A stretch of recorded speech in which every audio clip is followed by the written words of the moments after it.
Donc, par rapport à ce que nous avions partagé la semaine dernière, on s'était appuyé sur ce tableau très très particulier de l'histoire de l'art, de l'histoire de la peinture, qui est réalisé par l'artiste italien Pontormo au début du XVIe siècle, qui est intitulé La Visitation, mais par rapport à l'analyse qui est réalisée par le philosophe français Jean-Luc Nancy, il a mis en évidence qu'à partir de ce tableau, on peut progressivement découvrir un détachement de la présence du religieux dans l'image pour être directement en relation avec ces quatre femmes, les êtres humains, mais bien au-delà. En quoi cette peinture devient-elle une image extrêmement présente pour nous? Parce qu'à travers la manière dont Pontormo a choisi ses couleurs, ses formes, le développement de la souplesse de ces tissus, les gonflements, il y a toute une forme d'expression de réalité dans l'image qui nous permet d'aller plus loin, qui nous permet d'aller vers ce que s'échangent littéralement ces deux femmes qui sont à l'avant, Marie et Élisabeth, qui concernent ce qui se passe à l'intérieur de leur corps. Elles sont toutes les deux enceintes. Et Marie vient rendre visite à Élisabeth, prendre de ses nouvelles, l'accompagner jusqu'à l'accouchement. Donc ça, c'est selon la référence au récit religieux. Mais dans le cas du travail analytique du philosophe Jean-Luc Nancy, l'idée est qu'à partir de la surface de la peinture, nous puissions accéder à ce qui est à l'intérieur même de l'image, donc qui est le fond même, le sujet même du tableau. On visite la peinture, on devient le sujet questionné par l'image parce que les deux femmes qui nous font face ont le regard donc qui est tourné vers nous et nous amène à partager, être témoin en quelque sorte de cette scène.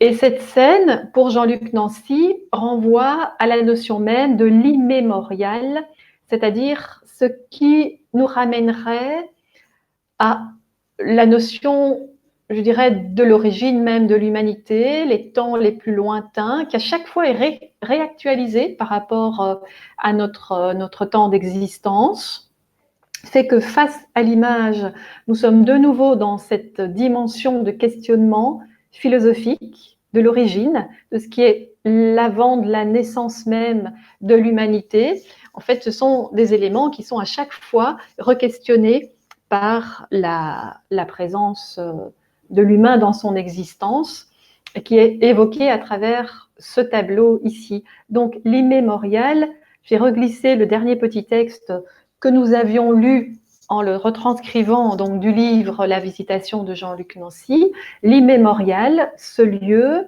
et ce moment de provenance, de présence, auquel on ne remonte pas, qui est toujours déjà là, le ventre de la mère, l'esprit du père. Je rappelle que Marie et Élisabeth sont enceintes par le souffle de l'esprit, la vie donc la mort, le sens la vérité. Donc, ce toujours déjà là se confond aussi avec le présent suspendu du tableau, donc l'image qui se présente à nous, que nous réinterrogeons, avec l'immobilisation légère d'une danse, ces corps qui semblent être en mouvement, avec la saisie prismatique d'une lumière d'aube et de crépuscule, donc celle que nous voyons au niveau des corps et dans l'espace, je dirais, un peu urbain dans lequel se trouvent les femmes, d'un éclat de ciel et de scène qui vient jouer et jouir dans la splendeur liquide des couleurs, dans le bruissement des étoffes et le silence tressaillant entre deux voix. Donc ça, c'est ce qui va se passer, l'écho qui va se produire au niveau de Jean-Baptiste dans le ventre d'Élisabeth, réagissant à l'arrivée de Marie, à la voix de Marie.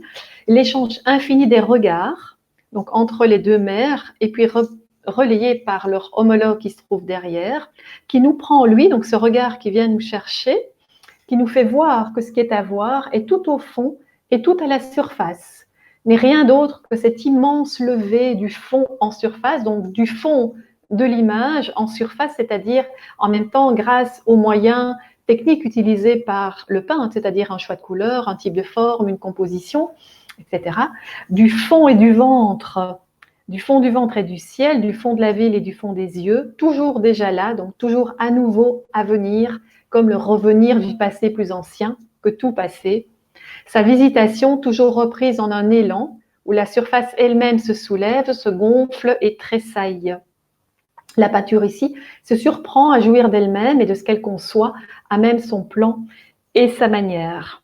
Voilà, c'est une formulation qui est un condensé de différentes notions que Jean-Luc Nancy avait développées par l'observation de ce qui constitue la peinture, de ce que l'on voit et aussi de ce à quoi on accède et qui n'appartient pas au visible, qui est de l'ordre du non-visible, qui est de l'ordre du non-né, qui n'est pas encore là, qui est l'absence, la présence de l'absence par l'intermédiaire des enfants contenus dans le ventre de leur mère, etc. Alors, Jean-Luc Nancy poursuit, il dit « Je ferai pour conclure un pas de plus ailleurs dans la peinture, vers un autre centre, un autre lieu de sa conception, un autre lieu qui parle de la naissance même de la peinture, et il rementionne une image que nous avions citée au début de notre cours, cette œuvre tout à fait extraordinaire de Piero della Francesca, la Madonna del Parto. Donc, logiquement, chacun de vous l'a déjà vue. Donc, une fresque qui est une hauteur de 2,60 m sur 2,30 m, qui aujourd'hui est conservée au musée de Monterchi en Toscane, et qui a été réalisée plus ou moins 60 ans avant l'œuvre de Pontormo. Donc, il y a beaucoup de chances que Pontormo ait vu cette Madonna del Parto de Piero della Francesca. Il a pu la connaître. En même temps, le sujet ici présent chez Piero n'est pas tout à fait le même. Je veux dire, on n'a pas une visitation, c'est pas spécifiquement une annonciation, comme c'était le cas, puisque dans la visitation, Marie est prévenue par l'ange que sa cousine est enceinte et vient lui rendre visite.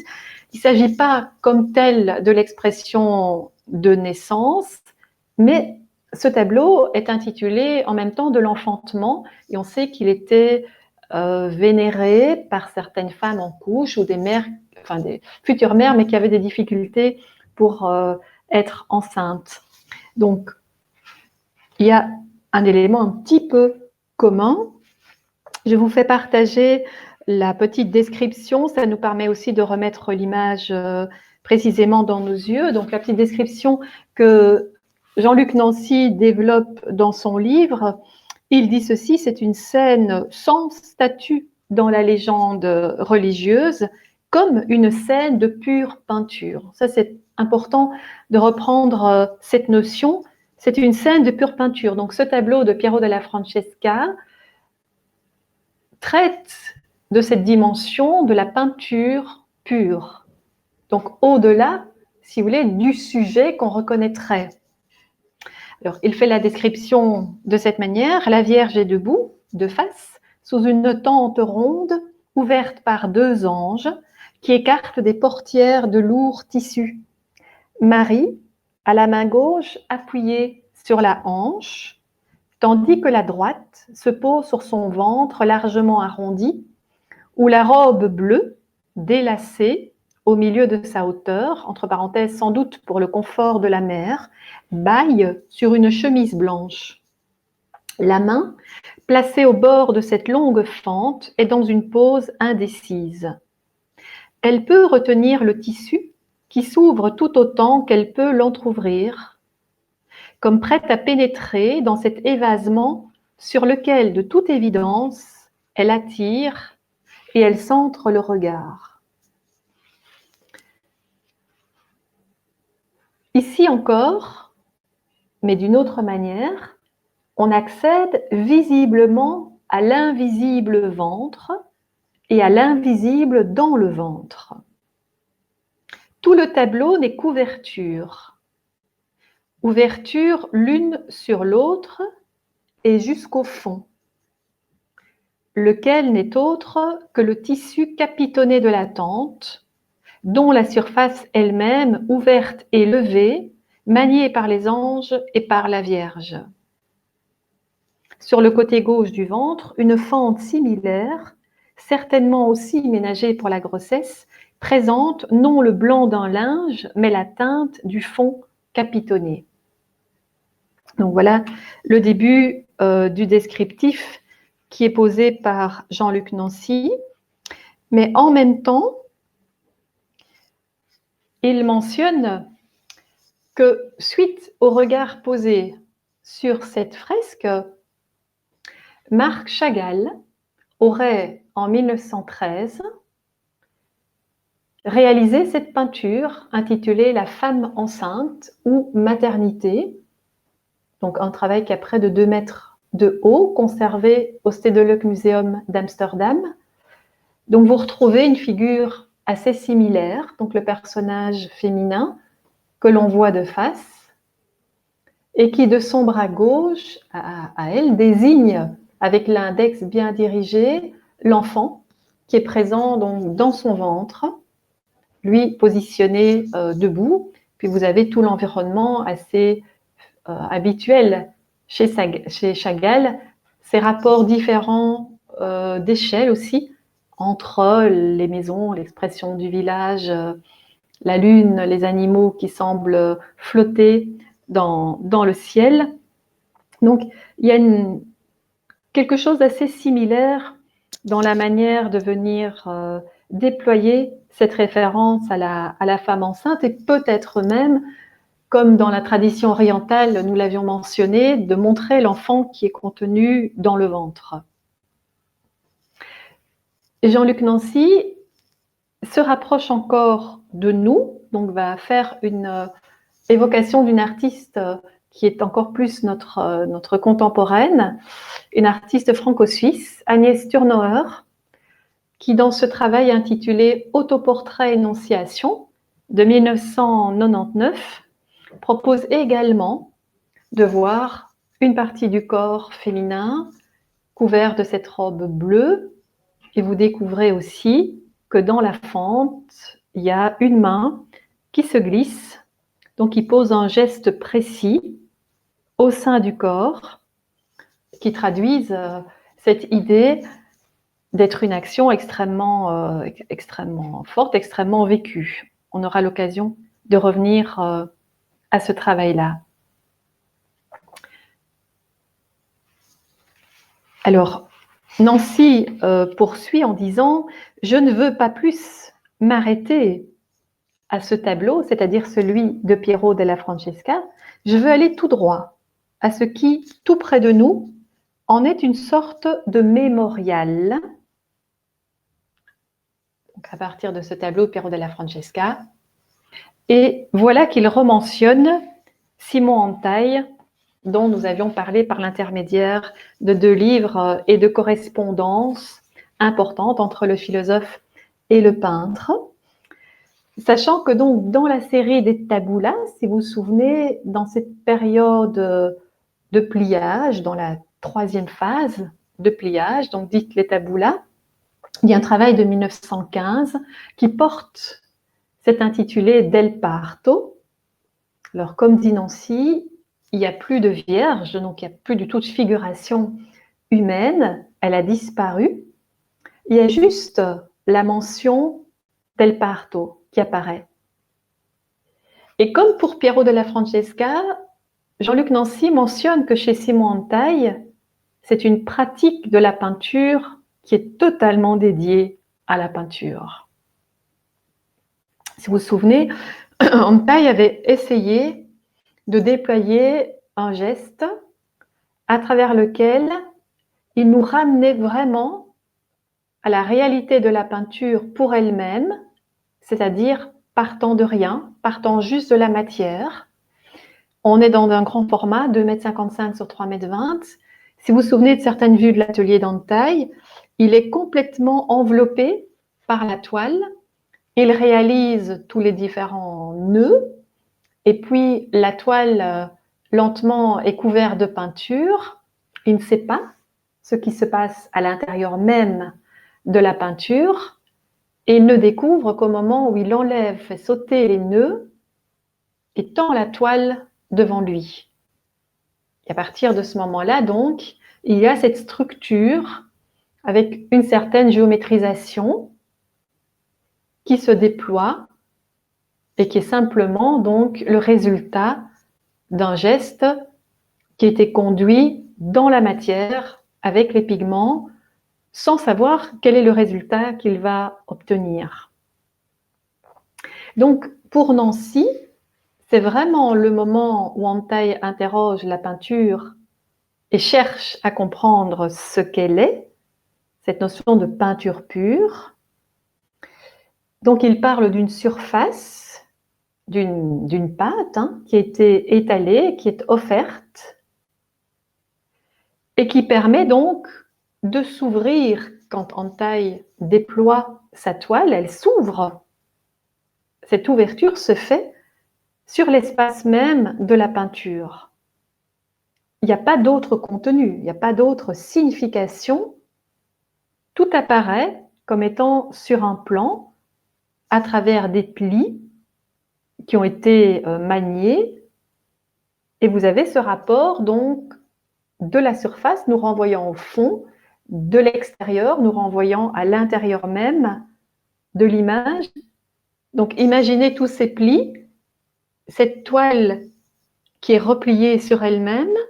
Donc ça se passe à l'intérieur et quand elle est étendue, sur châssis ou pas, cet intérieur, ce fond nous est livré et vient donc nous interpeller, nous qui regardons cette image, donc du fond vers la surface ou de la surface nous renvoyant au fond. Il dit, Jean-Luc, donc voilà, je fais le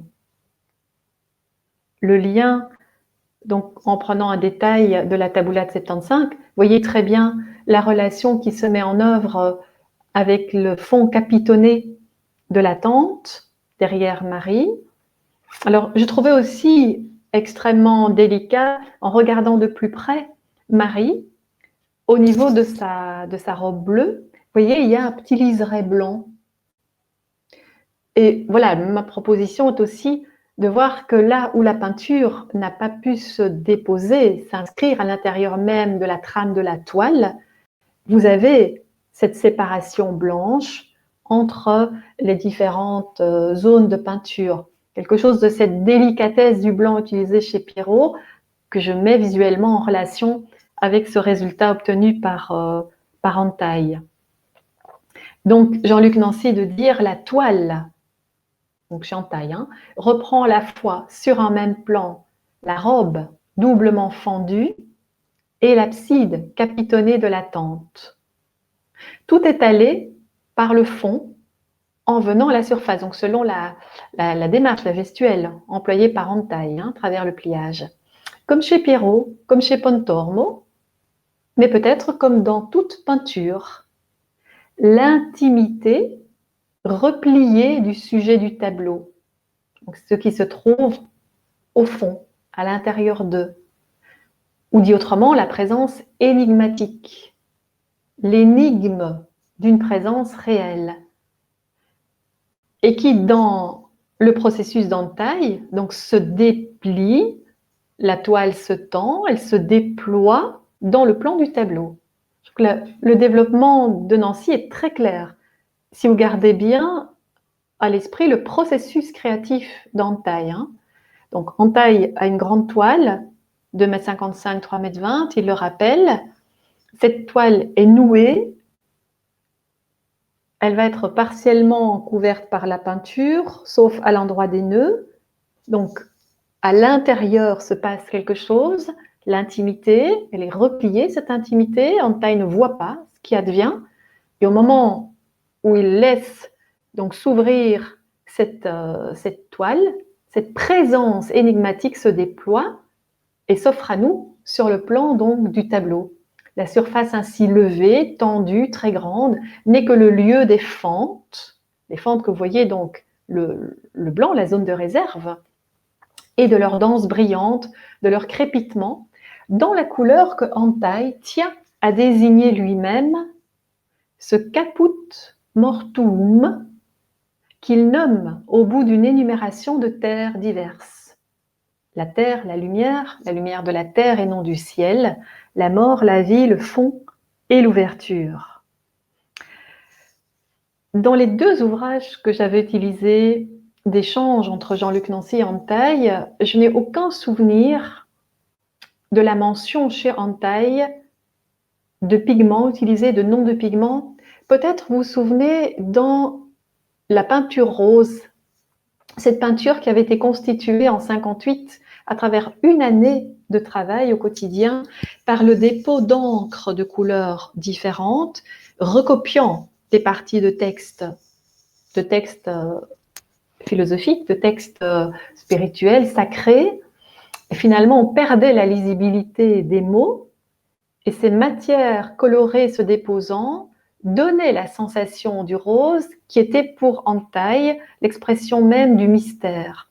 Ça rejoint à cette notion de cette présence énigmatique. Donc là, il y avait des noms spécifiques de couleurs utilisées. Et ici, il relève que pour cette Del Parto, Tabula de 1975, entre autres, parmi les différentes terres qu'il utilise, il y a ce caput mortuum. Et dans le livre de Nancy, en référence infrapaginale, il est noté, donc on nomme ainsi tête morte, tête de momie, tête de maure, lorsque la couleur a été préparée avec des débris de momie au XIXe siècle, une couleur rouge-brun sombre, issue des dernières opérations faites avec l'oxyde de fer. C'est un des tons rouges de ce métal. Il est assez proche des rouges anglais, vénitiens et indiens. Note fournie par le peintre Bruno Carbonnet. Le terme a son origine dans l'alchimie, où il désignait le résidu dernier d'une opération. Cette phase de l'œuvre où tout semble pourri, quand tout est régénéré. Donc je suis allée chercher la coloration qui correspond à ce caput mortuum, selon le descriptif. Donc vous avez la matière un peu poudre qui est à gauche, l'effet d'une surface assez homogène, colorée sur la partie intermédiaire, et vous voyez donc, ça rejoint les endroits avec des concentrations différentes dans la tabula de Antaï. Donc c'est intéressant qu'il ait choisi cette couleur qui est donc liée à une phase dernière d'une opération, à travers laquelle donc cette notion de l'énigme, cette notion d'une présence réelle va apparaître. Et Jean-Luc Nancy de noter quelques petits mots, même s'ils ne sont pas dans la continuité, coupés, mais qu'Antaï a choisi de dire par rapport à cette œuvre, se montre ce qui se cache, plié dans la réserve, la toile cesse d'être écran de projection, la toile sur laquelle ne se projette rien, elle devient un matériau coupant en elle-même, coupant, découpé. Alors ça lui appartient ces termes-là, l'invaginé, l'involué, la montagne aplatie, le pain et le caché, pliage et dépliage, vide qui sépare et lie, il n'y a rien derrière. Donc il y a quelque chose d'extrêmement particulier dans le développement de la réflexion de Jean-Luc Nancy en tant que philosophe, c'est qu'on peut découvrir à travers ce texte-ci, à travers d'autres de ses écrits, combien sa philosophie est profondément nourrie, liée par l'art, par la vue et la compréhension des œuvres du passé ou les conversations, les amitiés, les travaux collectifs qu'il déploie avec les artistes actuels. Donc la lecture que propose Nancy vient corroborer, vient véritablement s'aligner en quelque sorte au terme choisi également par Antaï, parlant de la peinture pour la peinture, de cette manière de faire advenir à la surface ce qui appartient à la terre, mortuum, ce qui appartient à la terre, à ce qui est mort, donc, comme si l'image ou la présence allait venir de cette zone, non pas du céleste, mais de cette zone de la Terre, de cette partie la plus obscure, d'où la lumière va apparaître à travers les réserves blanches.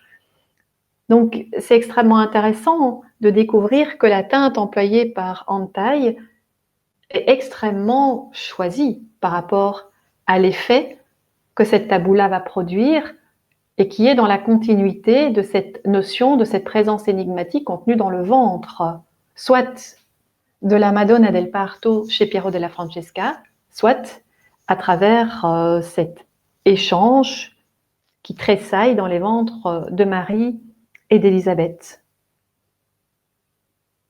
Donc j'espère que c'est recevable de votre côté. Donc dans une version extrêmement proche de 1975, Antaï a probablement réussi à travers un développement d'une gestuelle, le pliage où il s'efface complètement par rapport à la toile et à son matériau coloré, de traduire, en se détachant de la peinture en tant que, comme il le dit ici, écran de projection, réussir à traduire cette même notion du fond et de la surface, de l'invisibilité et donc de la dimension de l'immémorial, de ce qui est toujours déjà là et qui s'offre à un moment donné à notre regard quand on a cette capacité, si vous voulez, de se détacher de la recherche de l'image en tant que représentation, en tant qu'imitation. Nancy avait voulu mettre de côté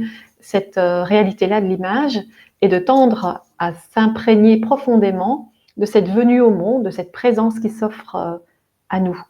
Donc il le lit chez Piero dans la Madonna del Parto, il le lit chez Pontormo en restant attaché à une présence figurative féminine. Et ici, Antaï s'en est complètement détaché, mais c'est le fruit, en tout cas cette taboula ici, est le fruit d'un questionnement et d'une influence des tableaux précédents. Donc si je vous reglisse, voilà encore un petit extrait de texte de Jean-Luc Nancy. Il dit « La peinture ouvre sur elle-même, qui ouvre sur l'immémorial ».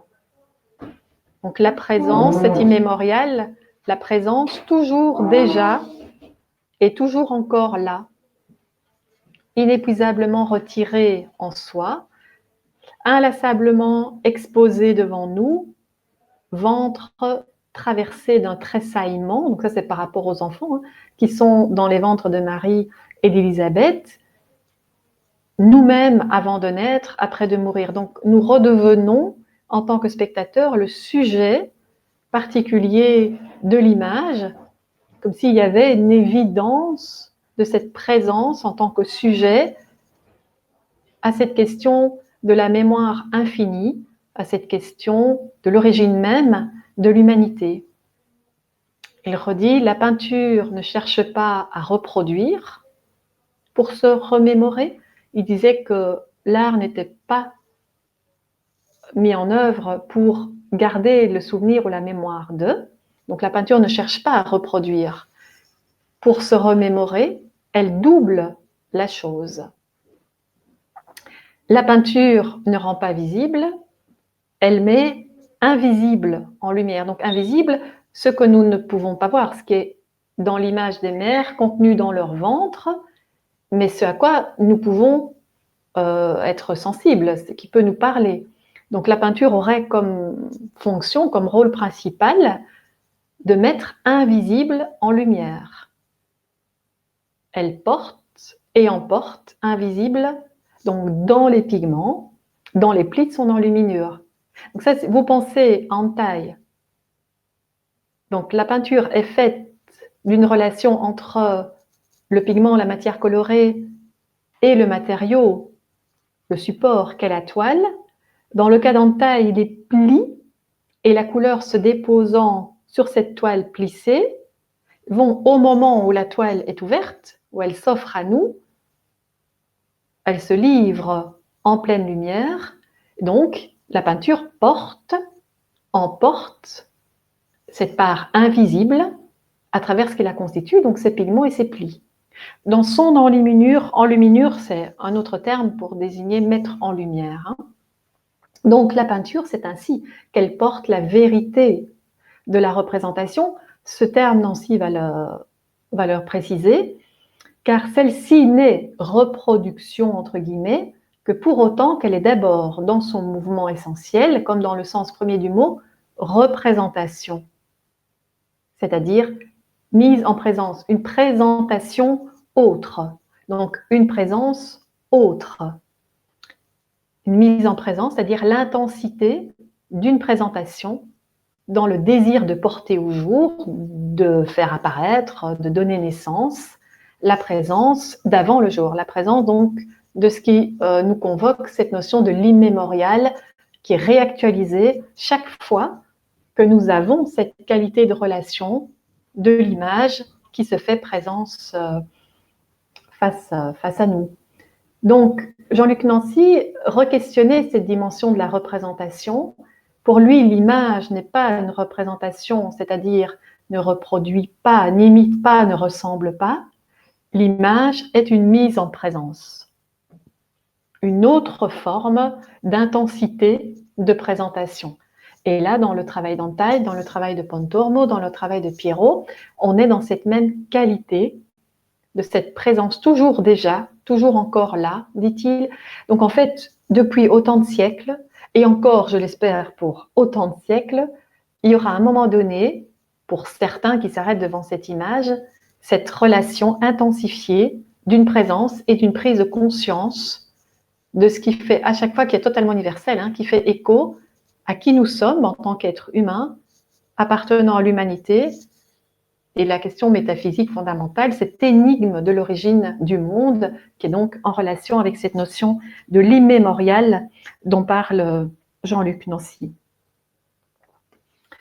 Donc voilà, je ne sais pas si c'est clair, si vous voulez, c'est recevable dans cette lecture. C'est vrai que ça fait quelques semaines que je suis avec lui et ça commence à me paraître clair. Donc peut-être que vous arrivez à percevoir aussi les éléments. Alors, je me propose, ça, je ne suis plus avec Jean-Luc Nancy ici, je me propose peut-être de regarder, je passe ceci, de regarder un travail réalisé par Véronèse. On est une trentaine d'années après le tableau peint par Pontormo.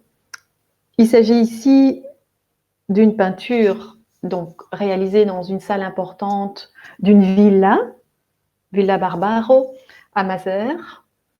On regarde en tout cas une voûte. Vous voyez une voûte qui est articulée, organisée en zones bien distinctes. Hein, donc il y a la présence de l'architecture, de formes géométriques qui vient poser à chaque fois des petits espaces bien définis, à l'intérieur desquels se retrouve une sorte d'évocation mythologique. C'est pour ça qu'on parle de la salle de l'Olympe. C'est Véronèse qui a réalisé la décoration à fresque de cette voûte. Et cette villa a été construite par Palladio, donc, qui est un des très grands architectes de l'époque. Donc, la villa a été conçue en 1559, la décoration donc, suit quelque temps après. Et l'idée du programme, nous dit-on, donc, où on a une profusion de dieux simulés dans cette surface, c'est vraiment de partir du centre de l'image, de la voûte, en allant vers les côtés, là où vous voyez les balcons, où on passe du macrocosme, de l'expression même de ce qui est le plus éloigné, le plus céleste, vers le domestique. C'est le programme iconographique déployé par Véronèse. Donc, si je me rapproche, vous voyez, il y a un octogone au centre, hein, je me rapproche du centre de la voûte, voilà. Donc là, vous percevez une femme, un personnage très, très lumineux, habillé de blanc, et on nous dit qu'il s'agit donc d'une figure radieuse qui est assise sur un dragon. Vous voyez peut-être au niveau de son bras gauche à elle, on voit l'émergence tournante de la queue du dragon, et à l'avant, il y a des têtes. Autour d'elle se trouvent des divinités planétaires. Et cette attitude qui est choisie ici pour cette femme la donne comme étant victorieuse, elle est triomphante, elle est dominatrice, hein, quelque part elle domine le dragon. Et ça fait écho à une tradition très importante dans l'histoire de l'art chrétien, qui en même temps vient s'associer à Marie.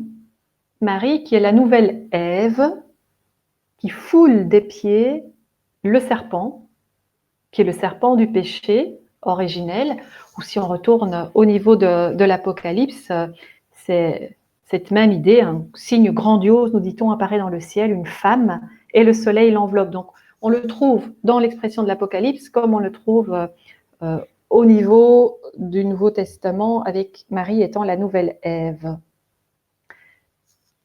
Si, voilà, on continue à descendre, donc vous voyez encore le centre de la voûte, et puis quand je glisse vers le balcon, je passe par un petit rectangle à l'intérieur duquel on peut découvrir la personnification de la fécondité, donc en blanc. Ce que vous ne voyez pas, parce que je n'ai pas pris le gros plan, c'est en fait une figure féminine qui a plusieurs seins, donc l'expression de la fécondité. Et puis on arrive donc juste en dessous, donc, du céleste, le mythe et puis le domestique. Et voilà, au niveau donc du balcon, on rencontre deux femmes. Devant l'une d'elles, à droite, se trouve un petit chien. À gauche de l'autre, vous avez un perroquet. Et si je remets voilà, l'image précédente, au-delà du perroquet de la colonne, vous avez un enfant. Et l'enfant semble lever les yeux donc vers cette personnification de la fécondité et peut-être au-delà. Donc un des enfants de cette femme en bleu. Et en fait, il s'agirait, donc cette femme qui regarde, qui se penche pour regarder le spectateur, il s'agirait sans doute du portrait, je vous ai mis le nom, Giustiniani, qui est donc l'épouse d'un des deux frères qui a fait bâtir cette ville-là, Marcantonio Barbaro, et qui est chaperonné par sa nourrice, mais en fait sa vieille nourrice.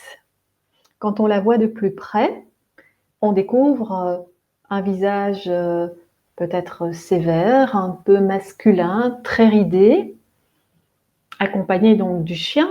Donc si vous voulez, c'est un peu la même idée parce que on peut se retrouver dans une relation assez similaire à celle de la visitation de Pontormo, c'est-à-dire une femme jeune accompagnée d'une femme plus âgée.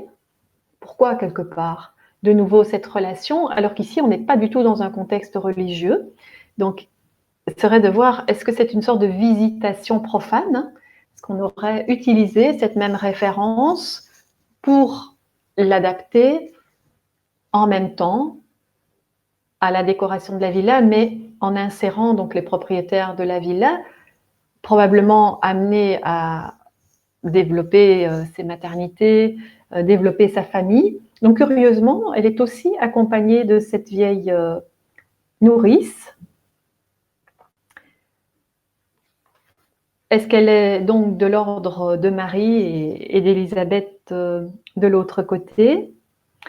Alors le chien, c'est un attribut qu'on rencontre assez souvent dans l'art, c'est le symbole de la fidélité, du dévouement conjugal. On a le petit perroquet plus particulier, il apparaît dans certaines figurations du paradis. Alors peut-être arrivez-vous à voir son plumage et du vert assez similaire à celui du vêtement de la nourrice plus âgée. Et ce qu'on peut lire dans certains ouvrages consacrés au symbole, c'est qu'on dit que le perroquet a réussi à prononcer le nom de Eva et d'inverser les lettres et prononcer Ave. Or, donc, Ave fait partie de la salutation que l'archange Gabriel va adresser à Marie pendant l'Annonciation. Donc, est-ce que d'une manière similaire, est-ce que donc la nourrice représenterait par sa maturité, par sa vieillesse, cette idée du passé, de l'ancien monde, par rapport à la jeune épouse, la jeune mère ici, qui est un peu comme Ève, la nouvelle Ève, qui est un peu comme Marie, donc qui est rappelée par l'image céleste, capable donc d'exprimer ce nouveau temps, cette nouvelle époque, ce nouveau monde en quelque sorte, comme si on avait transposé une certaine forme de lecture du sacré, du divin, du religieux, dans une dimension domestique et profane, avec des codifications qui se reconnaissent, qui se retrouvent, je veux dire, quand on a l'habitude de lire l'image. Voilà, c'est une proposition, parce qu'il y a quand même beaucoup de similitudes dans la manière de construire l'espace et surtout d'associer la jeunesse à la vieillesse, et cette jeunesse de la part de la jeune épouse, de venir chercher aussi le regard de nous qui sommes dans l'espace face à cette conception, donc dans la partie domestique, alors que la vieille nourrice est plutôt en train de regarder la jeune épouse, mais dresse l'index en soulignant l'importance de ce qui est en train de s'exprimer. Donc voilà une possible approche en allant moins loin que dans. C'est pas nécessairement avec la même notion de l'immémorial, mais une continuité entre le déploiement de l'image à caractère religieux et sacré dans le monde profane. D'autant que c'est probablement une possibilité pour les propriétaires de la villa d'essayer de garantir un peu le salut de leur âme, ça on voit assez souvent. Donc voilà, c'est une proposition que je fais, ça n'est pas du tout là dicté par le texte même de Jean-Luc Nancy.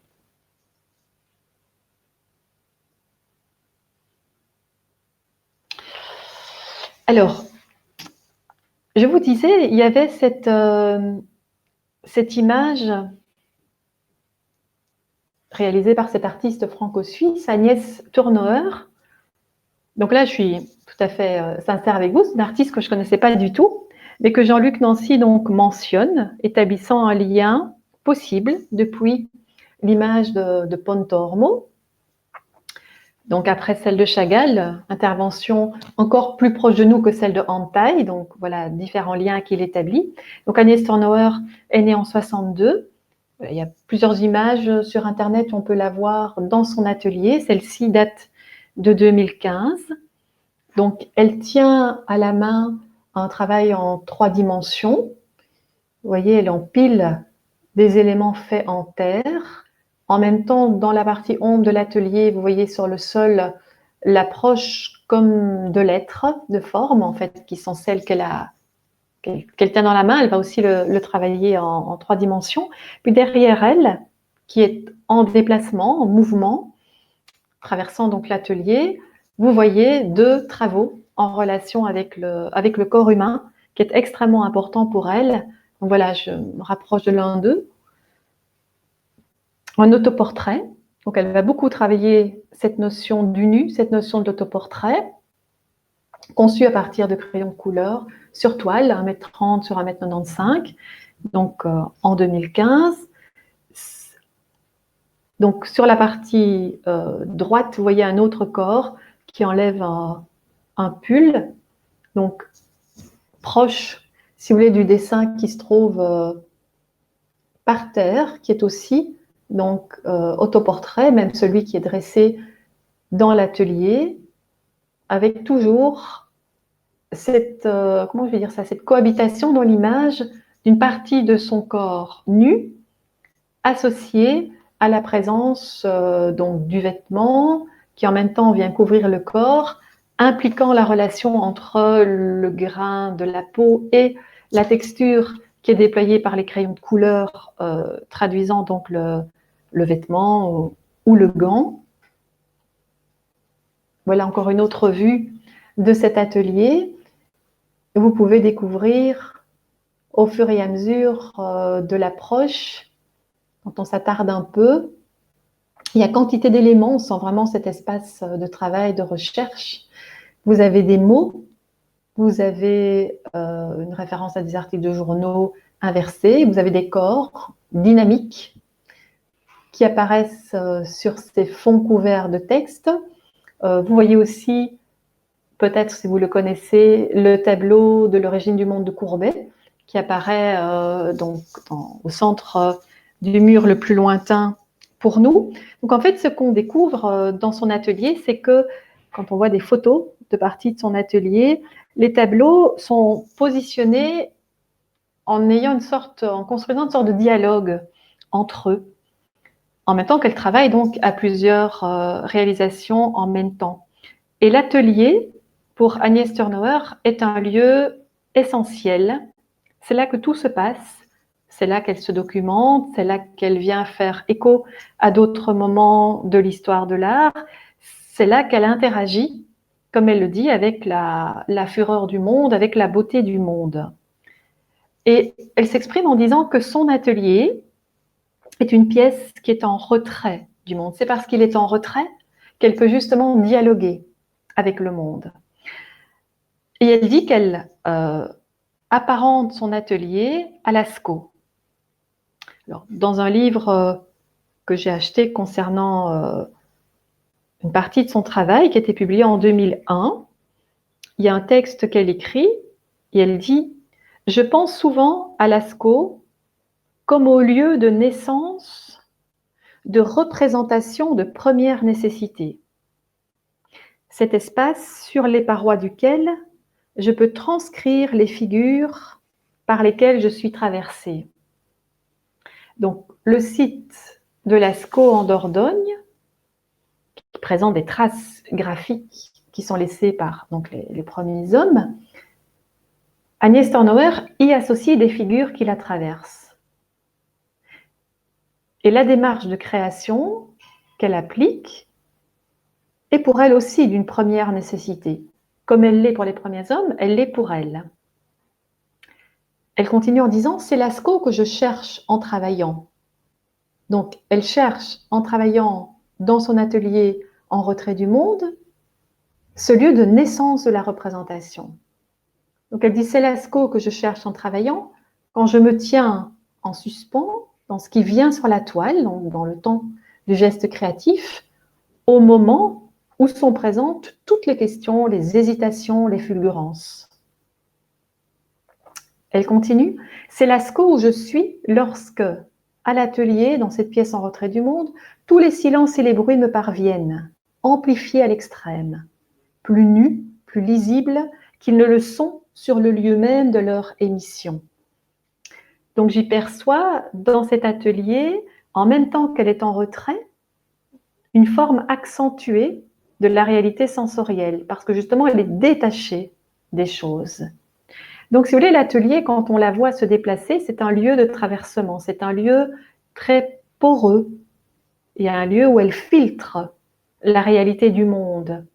En même temps, c'est un refuge, et en même temps, c'est le lieu dans lequel elle peut éprouver sa relation au monde qu'elle exprime à travers un travail, vous allez découvrir, qui est vraiment multiple.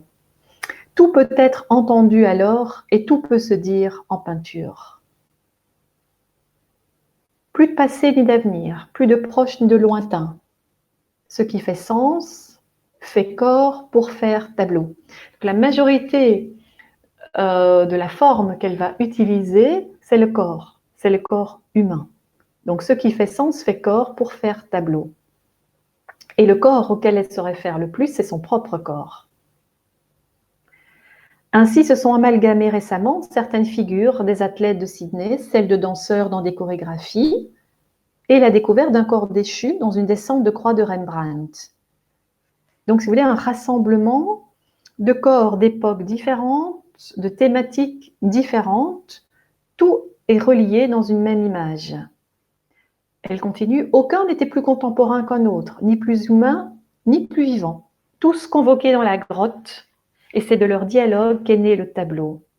C'est comme si elle créait un assemblage par la répétition de la présence du corps, qui à chaque fois est lié à un moment particulier, mais elle arrive à y retrouver une permanence, une dimension commune. « Je suis une peintre préhistorique », finit-elle par dire. Donc, Elle fait usage de l'actualité, elle est elle-même présente dans son atelier, sollicite différentes manifestations artistiques et cherche dans son atelier à faire naître des représentations qui sont ces figures qui la traversent, ces formes qui la traversent, comme les premières traces laissées par les hommes. Donc, voilà encore une des images qui est tirée de son propre corps. C'est donc dans ce contexte-là qu'on peut revenir à cette image que Jean-Luc Nancy avait retenue. Alors, ça peut être intéressant d'essayer d'imaginer comment vous pourriez la décrire, comment vous saisissez en fait de quoi elle est faite, comment peut-être imaginer comment elle a été conçue techniquement, je veux dire quelles sont les techniques ou les médiums employés, en sachant que donc le corps est totalement livré, il occupe toute la surface de l'image. C'est appelé autoportrait, énonciation. Donc, si on essaye de décrire, on a un corps que l'on voit de face, donc une présence d'un corps, mais il y a une partie qui est peinte et une partie qui est liée à la photographie. Le tout donc photographié pour que nous le voyions devant nos yeux. Donc en fait, Agnès Tornauer parle d'une photo-peinture. Et vous retrouvez cette idée que dans une robe bleue se laisse percevoir, avec cette fente, au niveau du ventre, une matière blanchâtre, soulignée de la présence des deux mains. Donc l'une qui apparaît comme gantée, coloration rose, donc qui pourrait faire penser à l'usage de la peinture, et l'autre main qui est proche, qui la jouxte, qui a vraiment la teinte de la carnation, qui peut relever, on le sent, du corps d'Agnès Tornauer, et qui est probablement liée à la photographie, qui vient donc s'associer, se combiner à la partie peinte. C'est comme si on était dans une coprésence, on passe ce terme-là, du corps nu et du corps vêtu, le nu étant celui de la photographie et l'autre partie étant celui de la peinture. Donc, l'association de ces deux parties reconstitue un corps, associant deux médiums, se référant à la dimension de l'autoportrait. Mais l'idée, c'est pas pour se montrer elle, ici. Ce qui me semble, c'est de plutôt servir une conception assez particulière de l'image qui procède de cette association peinture-photographie. Puisque Agnès Tornauer parle de photo-peinture, autoportrait énonciation, photo-peinture de 1999. Donc, on a des corps qui sont partiellement masqués par l'image. Et ça, c'est un moment très particulier du travail de Agnès Tornauer. Jean-Luc Nancy a dit, dans un texte de 2001, transcription, l'artiste représente la peinture à l'état pur ou comme peinture de signe pur. Souvenez-vous qu'elle était très inspirée à la recherche de cette trace laissée à Lascaux dans son propre atelier. Donc, Nancy perçoit qu'elle représente la peinture à l'état pur, comme peinture de signe pur, en mettant en rapport avec la peinture un corps de femme qui ne remplit apparemment aucune des fonctions qu'on attend dans la peinture classique d'un corps, qui fait autre chose, qui de nouveau renvoie la peinture. Il n'y a pas une de ces photos qui ne soit des photographies avec la peinture dans la peinture. D'ailleurs, Agnès appelle cela photo-peinture.